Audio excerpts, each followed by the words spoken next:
सुप्रभातम प्रिय विद्यार्थियों, आप सभी का कालिदास जी के द्वारा ग्रथित अभिज्ञान शाकुंतलम नाटक की कक्षा में आपका स्वागत है। जैसा कि आप जानते हैं कि बीए द्वितीय वर्ष के प्रथम प्रश्न पत्र में अभिज्ञान शाकुंतलम नाटक को सम्मिलित किया गया है और हमने इस नाटक के पूर्व में भी कई कक्षाएं ले चुके हैं, जिन कक्षाओं में हम सभी ने मंगलाचरण पढ़ा। मंगलाचरण के बाद में सूत्रधार तथा नटी के द्वारा एक संवाद होता है।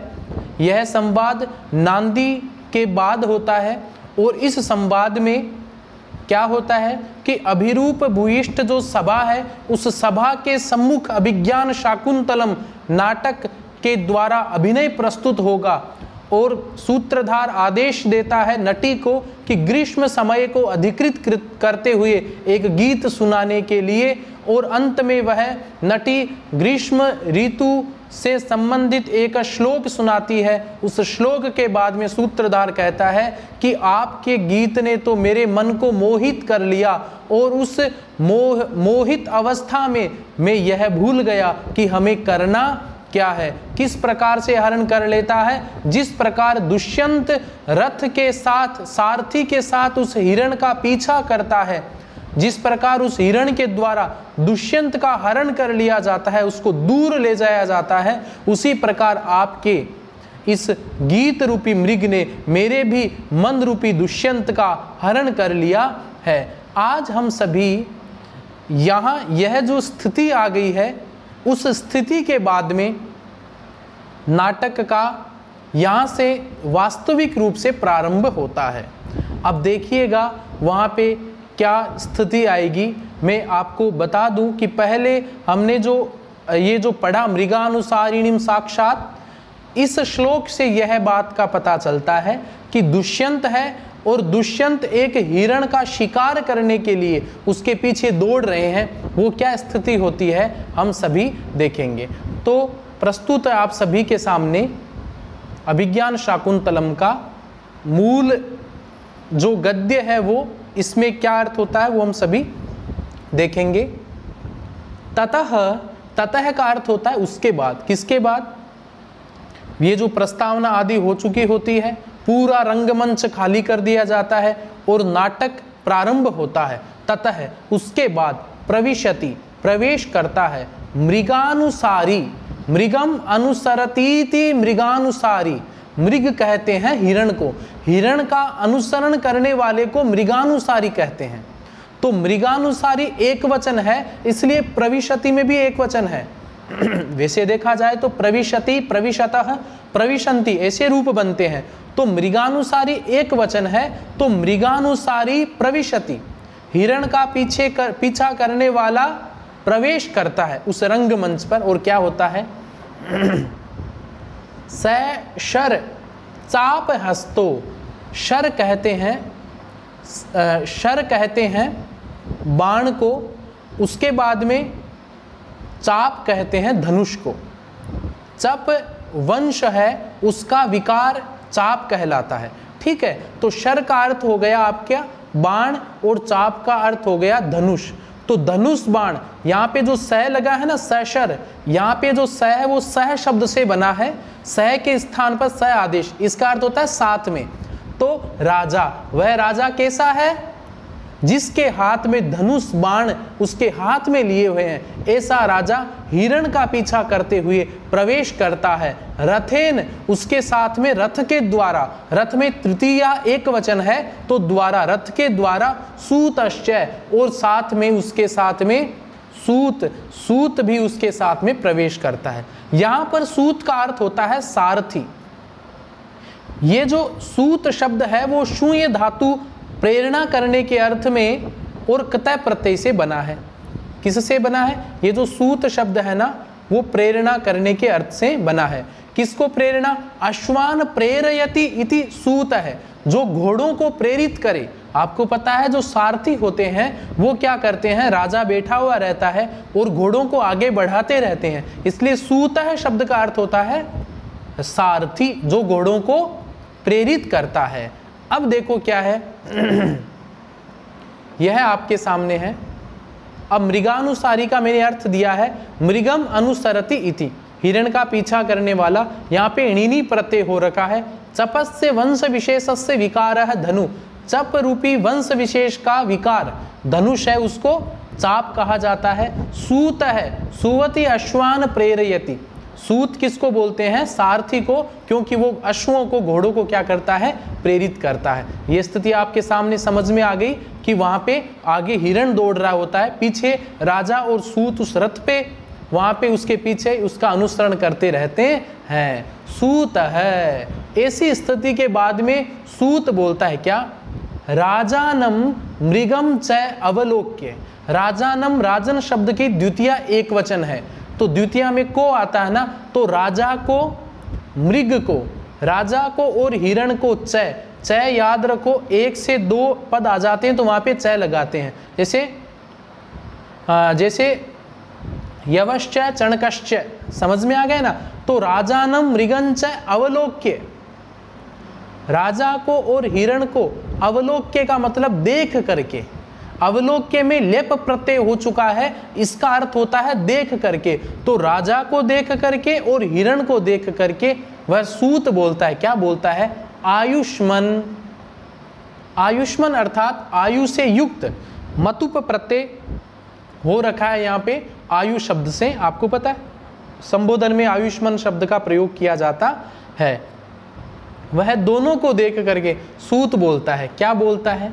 देखो क्या बोलता है, यह आपके सामने श्लोक, वह एक श्लोक को बोलता है। वो श्लोक कौन सा? देखो, कृष्ण सारे ददच्चक्षुः त्वयि चाधिज्य कार्मुके मृगानुसारिणं साक्षात् पश्यामीव पिनाकिनम। यह आपके सामने श्लोक है, ध्यान से देखोगे। इस श्लोक का मैं आपको पहला काम अर्थ बता देता हूं। देखो, कृष्ण सारे, सार मृग विशेष, एक काला और चितकबरा हिरण होता है, उस हिरण को कहा जाता है कृष्ण सार। समझ में आ गया? काला और चितकबरा हिरण। ददत, ददत का मतलब देते हुए, क्षत्रिय प्रत्यय होता है। कृष्ण सारे, कृष्ण सारे का मतलब उस काले और चितकबरे हिरण में, ददत मतलब देते हुए, क्या? चक्षुः, अर्थात आपकी जो आंखें है ना, वो इस समय कहां पर जा रही है? बार बार उस हिरण की तरफ जा रही है। त्वयि च अधिज्य कार्मुके, त्वयि मतलब तुम में, किसमें? दुष्यंत में। च अधिज्य, अधि का अर्थ होता है स्थित, जे का मतलब होता है ज्या, जो धनुष की जो प्रत्यंचा होती है, डोरी होती है ना, उसमें। उसके बाद में क्या है? कारमुके, कारमुक बोलते हैं किसको? धनुष को बोलते हैं। अर्थात आपकी आंखें उस काले चितकबरे हिरण की तरफ जा रही है और आप में मैं क्या देखता हूं? आप क्या कर रहे हैं? धनुष की बाण में, धनुष की बाण को आपने क्या किया है? चढ़ाए रखा है।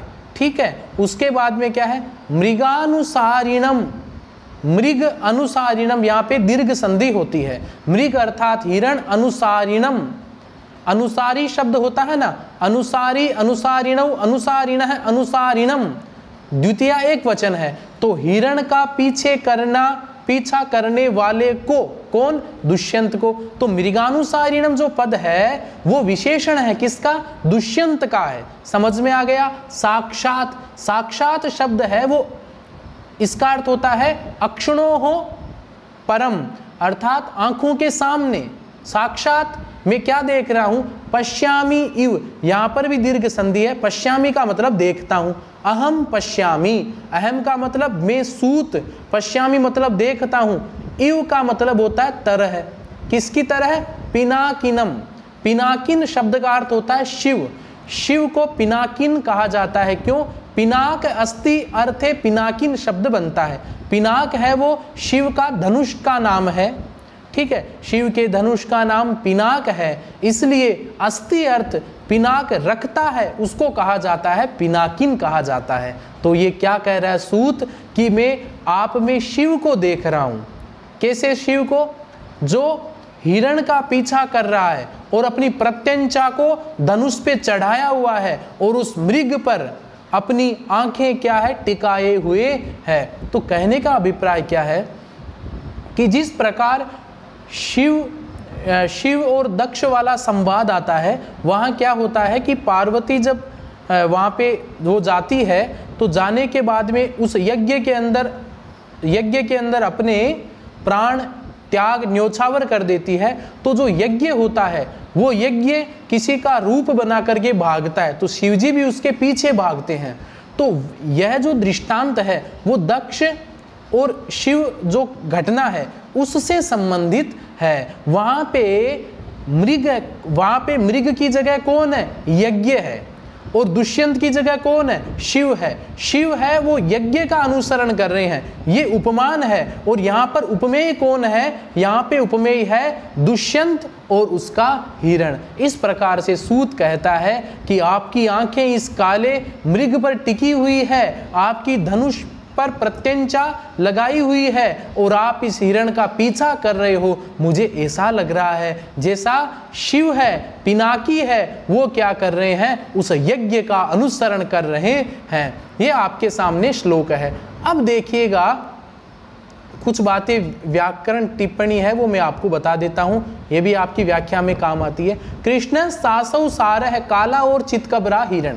यहाँ पे समास होता है कर्मधारय समास। उसके बाद में कर्मणे प्रभवती कार्मुक है। ये जो कार्मुक का अर्थ होता है धनुष, पहले एक आया था वहां पे चाप शब्द और यहाँ पे कार्मुक आया है। तो कर्मणे प्रभवती, उसके बाद में मृग यज्ञ है। मृग यहाँ पर यज्ञ उपमान उपमेय है। पिनाक अस्ति अर्थे पिनाकिन। पिनाकिन किसको बोला जाता है? शिव को। और शिव के धनुष का नाम होता है, क्या होता है? पिनाक नाम। समझ में आ गया ये श्लोक? अब देखो आपको मैं बहुत ही महत्वपूर्ण बात बताऊंगा जो आपके पाठ्यक्रम में है, ध्यान से देखो, ये आपके बहुत ही महत्वपूर्ण है। यहाँ पे अनुष्टुप छंद है। कौन सा छंद है? ये जो है ना श्लोक, कृष्ण सारे ददत चक्षुस्त्वयि चाधिज्य कार्मुके, यहाँ पे अनुष्टुप छंद है। समझ में आ गया? अनुष्टुप छंद का दूसरा नाम श्लोक भी है।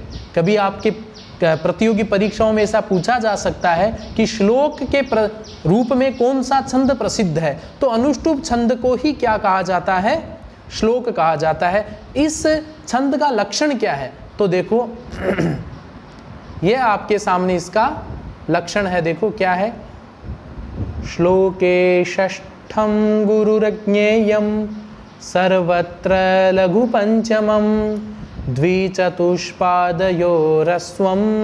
सप्तमम दीर्घमन्ययोः। यह लक्षण याद कर लेना, सब जगह काम आता है। इस लक्षण रूपी श्लोक का अर्थ मैं आपको बताता हूं। श्लोके षष्ठम गुरुर्गेयम, इसका अभिप्राय क्या हो गया? श्लोक का छठा वर्ण। देखो अनुष्टुप छंद में 4 चरण होते हैं, समझ में आ गया? जैसे पहला चरण हो गया कृष्ण सारे ददत चक्षुः, पहला। दूसरा त्वयि चाधिज्य कार्मुके, दूसरा। इस प्रकार से 4 चरण होते हैं। एक वाक्य में 2 चरण, दूसरे वाक्य में 2, 2 + 2 का योग 4 हो जाता है। तो श्लोक के प्रत्येक चरण में छठा वर्ण गुरु होगा। समझ में आ गया?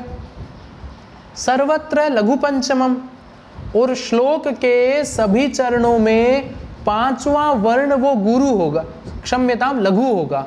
छठा वर्ण गुरु, 5वां वर्ण लघु। समझ में आ गया? द्विचतुष्पादयोर ह्रस्वम सप्तमम, दूसरे का और चौथे का, दूसरे का और चौथे का 7वां वर्ण ह्रस्व होगा। और दीर्घम अन्ययो, यहाँ पे अन्य का मतलब क्या है? दूसरे और चौथे के अन्य कौन सा बच गया? प्रथम और तृतीय। तो पहले और तीसरे का 7वां वर्ण क्या हो गया? ह्रस्व हो गया। समझ में आ गया? आप बिल्कुल, आपके समझ में नहीं आया तो आप बिल्कुल कंफ्यूज मत रहो।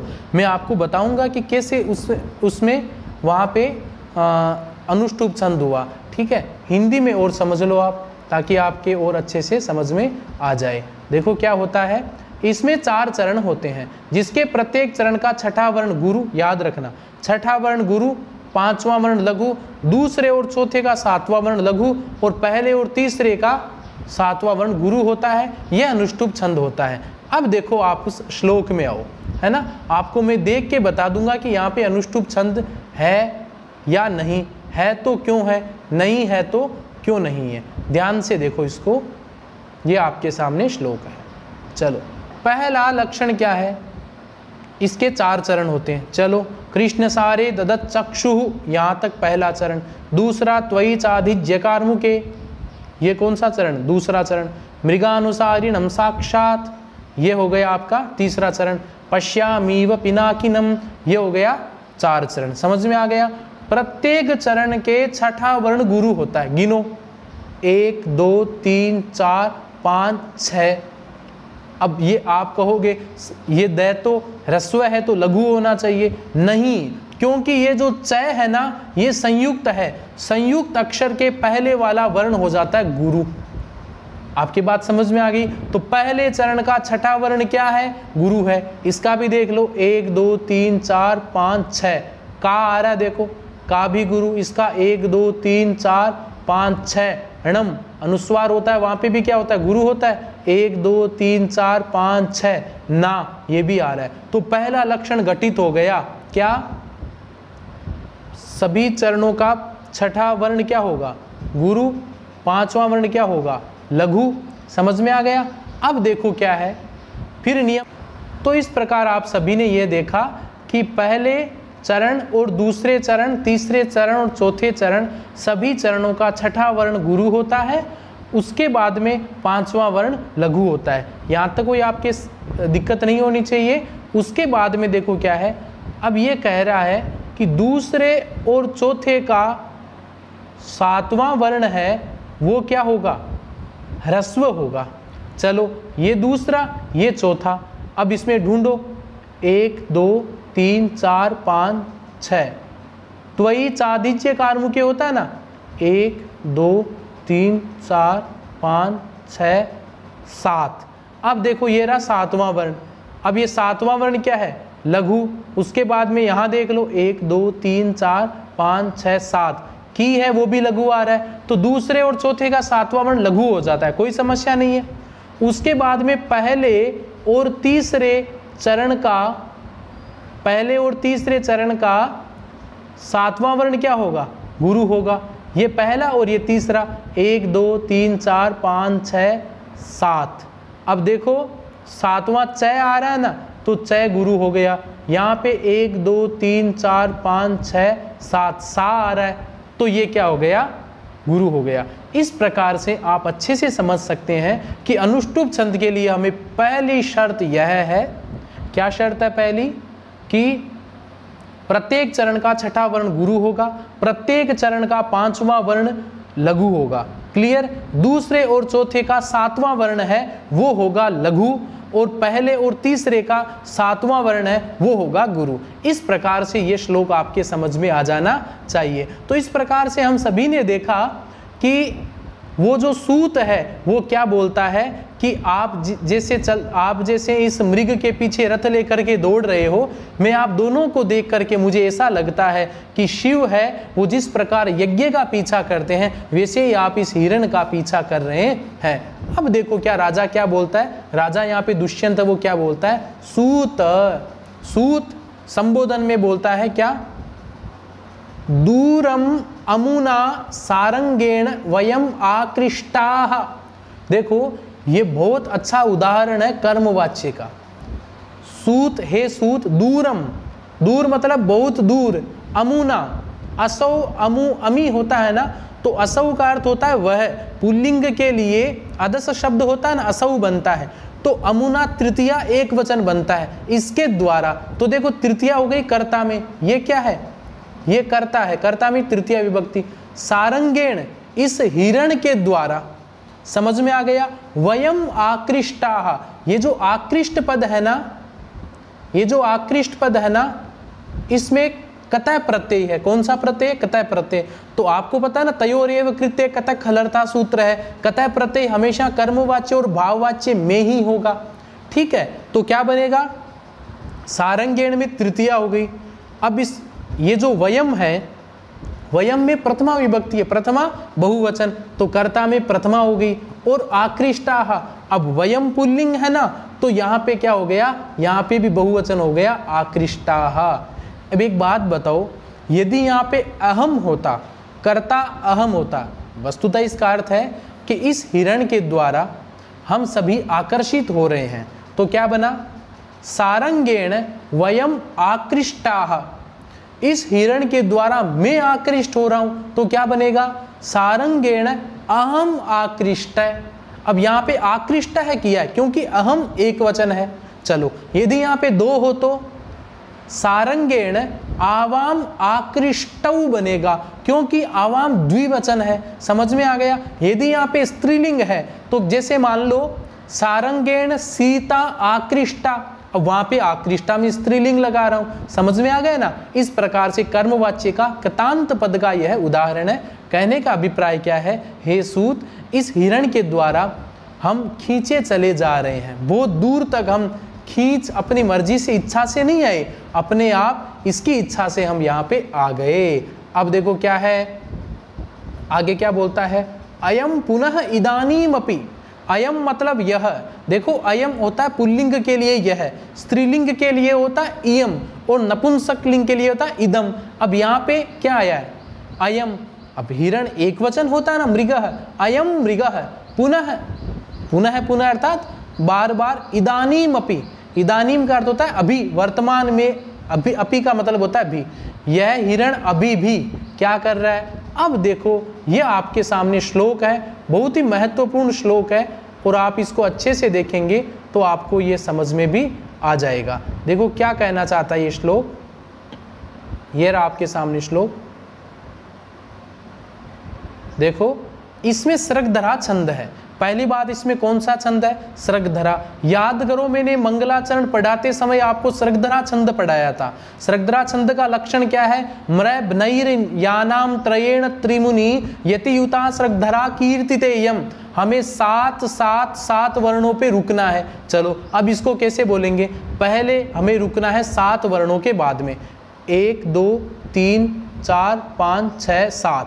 पहला चरण यहाँ पे 1 2 3 4 5 6 7 पतति, तीसरा चरण ये हो गया। समझ में आ गया ना। तो देखो 7 पे यति हो रही है, और आप अपनी कॉपी में इस श्लोक को लिख करके आप यह माता राजबान सलगा वाले मैंने गण बताए थे ना, वो सभी गण आप लिखना, और ये आप मुझे भेजना कि इसमें सृगधरा छंद के जो मगण रगण भगण नगण और यानाम यगण यगण यगण ये होते हैं क्या, है ना, किस प्रकार से यहाँ पे सृगधरा छंद हुआ। अब चलो इस श्लोक का आप अनुवाचन करो मेरे साथ, बोलो क्या बोलेंगे, ग्रीवा भंगाभिरामम मुहुरनुपतति सेन्दने बद्ध दृष्टिः पश्चार्धेन प्रविष्टः शरपतन भयाद भूयसा पूर्वकायम दर्भैरर्धावलीढै श्रम विवृत मुख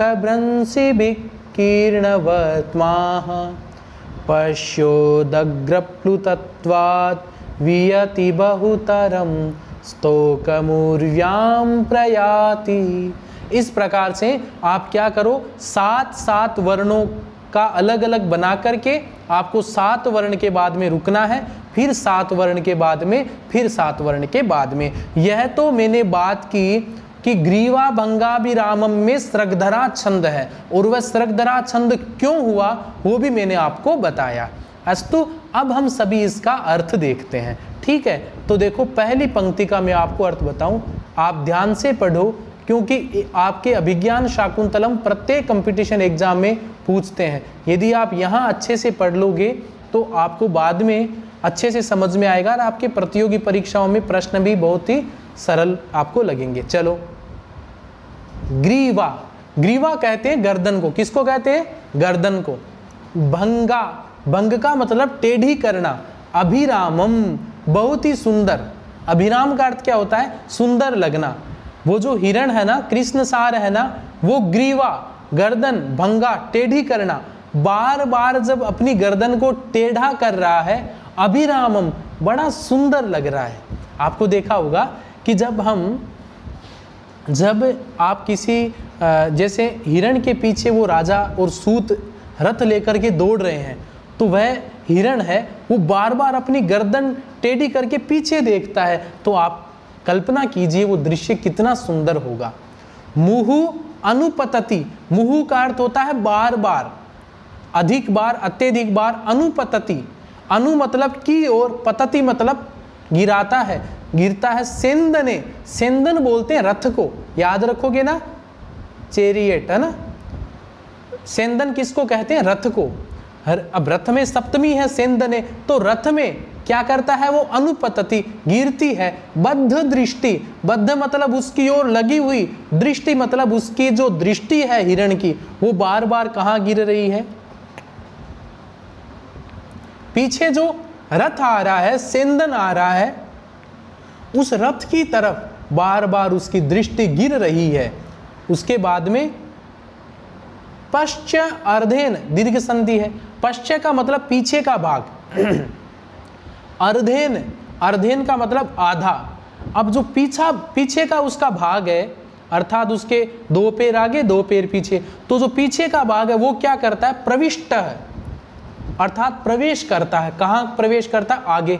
अब जो ही हिरण दौड़ता है तो आपको पता है पहले चरण यहाँ रखता है, फिर यूं दौड़ता है, तो ऐसे लगता है कि जैसे उसका जो आधा भाग है वो आगे आ रहा है, ठीक है। उसके बाद में शर पतन, ऐसा क्यों कर रहा है वो? शर, शर बोलते हैं यहाँ पे बाण को, पतन मतलब गिरने के, भयाद, डर से, अर्थात कब पता नहीं वो राजा मेरे ऊपर बाण चलाएगा, उस बाण के डर से। भूयसा पूर्व कायम, भूयसा बार अत्यधिक, पूर्व कायम अपने जो पूर्व कायम का मतलब आगे वाले भाग में, पूर्व कायम मतलब पूर्व भाग, काय कहते हैं शरीर को, शरीर के आगे वाले भाग में उसका पीछे वाला भाग जैसे अंदर जा रहा है, ऐसा प्रतीत हो रहा है। ऐसी स्थिति क्यों हो रही है? क्योंकि वो डर रहा है कि कब मेरे पीछे बाण आ जाए। उसके बाद में दर्भई, दर्भ बोलते हैं कुशा को, जंगल में जो घास होती है ना उसको दर्भई ही। अर्धा, अर्ध बोलते हैं आधी। अवलीढई अर्थात चर्वितई ही, अर्थात चबा लिया गया। उसके मुंह में क्या है? वो घास चर रहा था, तभी से राजा आ जाता है, तो वो घास भी उसके मुंह में रह गया, तो आधा घास को तो उसने चबा लिया। श्रम दर्भई अर्धावलीढई, ऐसा लग रहा है कि उसके मुंह के अंदर आधा घास है वो चबाया हुआ लटक रहा है। श्रम विवृत, श्रम बोलते हैं ज्यादा परिश्रम करने के कारण, भागना रूपी वो जो परिश्रम वो करने के कारण।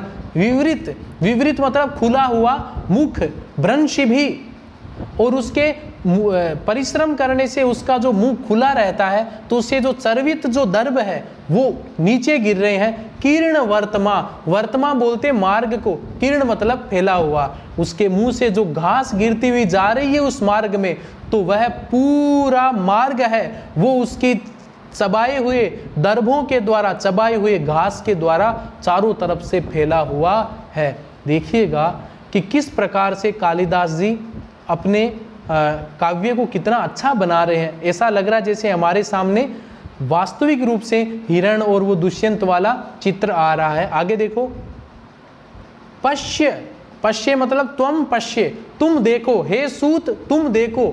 उदग्र प्लुतत्वाद, उदग्र प्लुतत्वाद का मतलब होता है ऊंचा, अत्यधिक, नीचे पैर रखता है, पैर रखते ही वापस जंप करता है, ऐसे वो चल रहा है। तो पश्य देखो, उदग्र प्लुतत्वाद, ऊपर की तरफ उड़ने के कारण, ऊपर की तरफ छलांग या जंप करने के कारण। वियति, वियति बोलते हैं आकाश को, अर्थात ऊपर की ओर, बहुतरम अत्यधिक रूप से। स्तोक मूर्व्याम, स्तोक बोलते हैं थोड़ा, उर्व्याम बोलते हैं पृथ्वी में। प्रयाति अर्थात ये जब छलांग लगाते हुए चल रहा है तो ऐसा लग रहा है कि ये आकाश में तो उड़ रहा अधिक है और जमीन पे तो बिल्कुल थोड़ा ही पैर रख रहा है। आपने देखा होगा जब कोई पालतू पशु या जानवर दौड़ता है तो आपने देखा होगा कि उसके पैर थोड़े स्पर्श किए और वापस जंप लगाता है। तो कालिदास जी अपने इस श्लोक के माध्यम से उसकी वास्तविक स्थिति का बताते हैं कि भाई वो जो हिरण है वो बिल्कुल इतना तेज दौड़ रहा है कि लग रहा है जैसे आकाश में दौड़ रहा है और जमीन पर तो बहुत ही थोड़ा नजर आता है। अब देखो क्या है, एक बात मैं आपको बता दूं, यहाँ पे स्वभावोक्ति अलंकार है।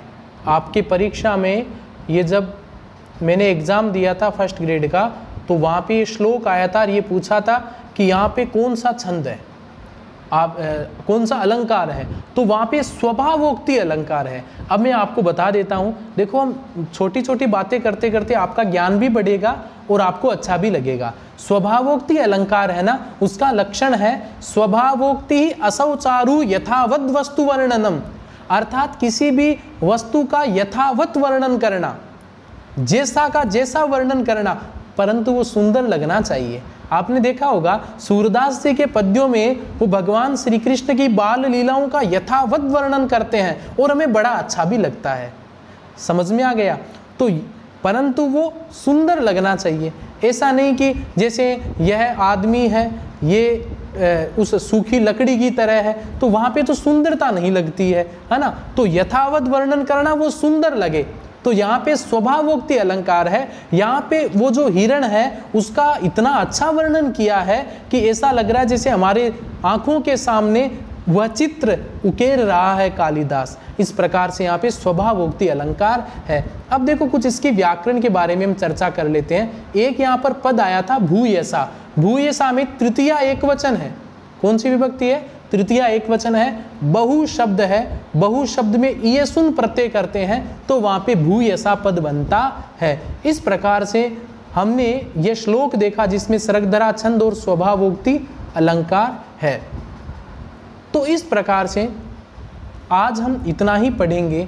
आज की कक्षा में हमने एक छंद के बारे में, अनुष्टुप छंद के बारे में चर्चा की है। आपके परीक्षा में छंद आएंगे, इसलिए आप एक श्लोक को याद कर लो।